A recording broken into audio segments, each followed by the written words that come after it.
भाऊ खरं तर आज शिवजयंती आहे. राज्यभर शिवजयंतीचा उत्साह पाहायला मिळतोय. आपण देखील साताऱ्यात जाऊन आला तसं सोलापूरमध्ये आलेला आहात. काय सांगाल, काय शुभेच्छा आहेत शिवजयंतीला, कशा पद्धतीने?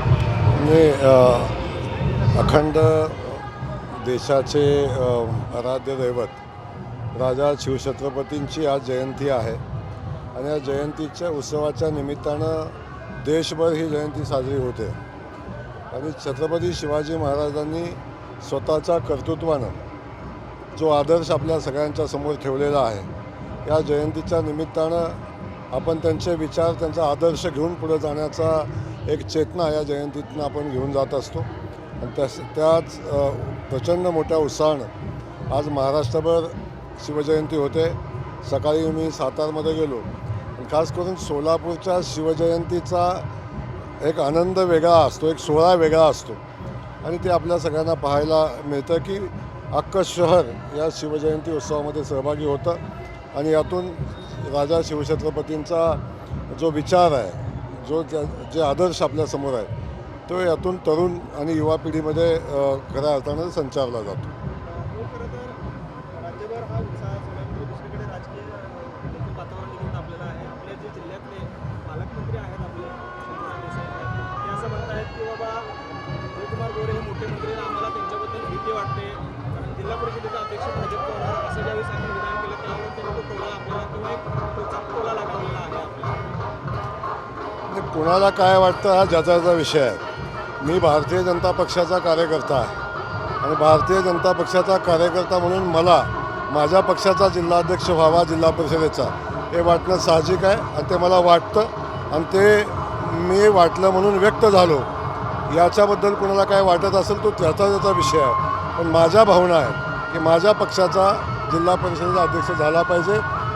27 ही आमची संख्या आहे आणि मला वाटतं ती जिल्ह्यातली सगळ्यात मोठी संख्या आहे. आमचा अधिकार आहे, आम्हाला वाटतं आणि या भावना माझ्या व्यक्त केलेल्या आहेत. त्याबद्दल कुणी काय मत व्यक्त करावं तो त्याचा विषय आहे. असं म्हणतात की बाबा आम्ही फार काही त्यांना बोलणार नाही, कारण काही बोललं तर पालकमंत्री देखील बदलू शकतात, कारण ते मुख्यमंत्री असं देखील एक निश्चित प्रतिक्रिया त्यांनी दिलेली आहे. त्यांना काय वाटतं हा त्यांचा व्यक्तिगत विषय आहे. तेव्हा मला काय वाटतं मी सांगितलेलं आहे की मी भारतीय जनता पक्षाचा कार्यकर्ता आहे. भारतीय जनता पक्षाच्या कार्यकर्त्यांना ताकद देणं हे माझं काम आहे. भारतीय जनता पक्षाच्या उभ्या राहिलेल्या निवडणुकीतल्या लोकांना मदत करणं, त्यांना पाठबळ देणं माझं कर्तव्य आहे आणि या कर्तव्याच्या भावनेतून मी काम करत असताना अनेक लोकांना चांगलं आणि वाईट वाटू शकतं, परंतु तो निवडणुकीचा भाग आहे. महायुती म्हणून आम्ही सोबत आहोत. मी आजही सांगतो, महायुती म्हणून पुढे जाण्याची आमची भूमिका आहे आणि याही पुढे जाऊन तशी परिस्थिती आली तर भारतीय जनता पक्षाचा अध्यक्ष व्हावा म्हणून सगळे प्रयत्न आम्ही करू.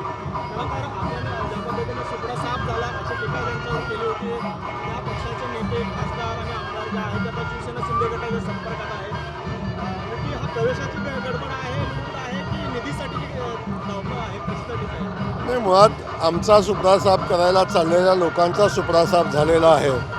त्यामुळं आता ते सावली कुठंतरी शोधत आहेत. त्यामुळे ती सावली शिंदेसाहेबांच्या रूपानं मिळते का बघतायत, आणखीन कुणाच्या रूपानं मिळते का हे बघतील, पण अशी सावली कुठंही मिळणार नाही आणि जे त्यांच्या मनात आहे, जे त्यांना वाटतंय ते घडणारही नाही.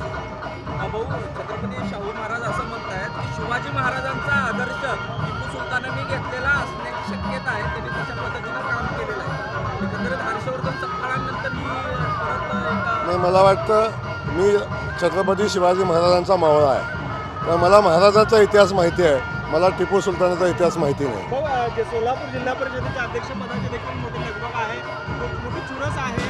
केव्हापर्यंत नाव डिक्लेअर होईल आणि काय एकंदरीत परिस्थिती आहे, कुठल्या तालुक्याकडे जाईल अध्यक्ष?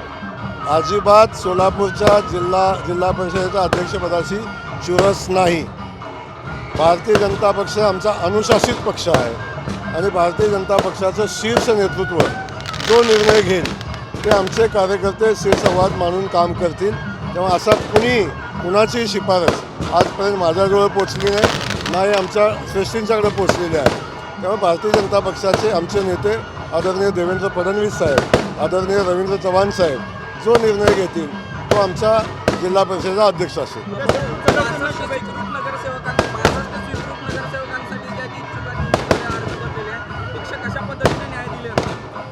बिलकुल भारतीय जनता पक्षाच्या कार्यकर्त्यांची संख्या खूप मोठी आहे. जवळजवळ माझ्या हिशोबानं तर 62,000 झाले असतील, पण किमान 500 लोक आमची भारतीय जनता पक्षाची इच्छुक आहेत.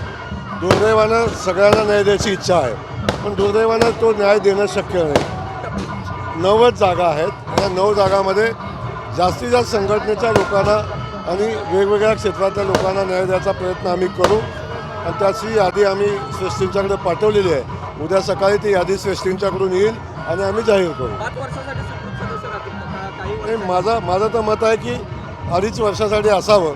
मी श्रेष्ठींच्या कानावर घातले. उद्या सकाळपर्यंत त्यांचा निर्णय येईल.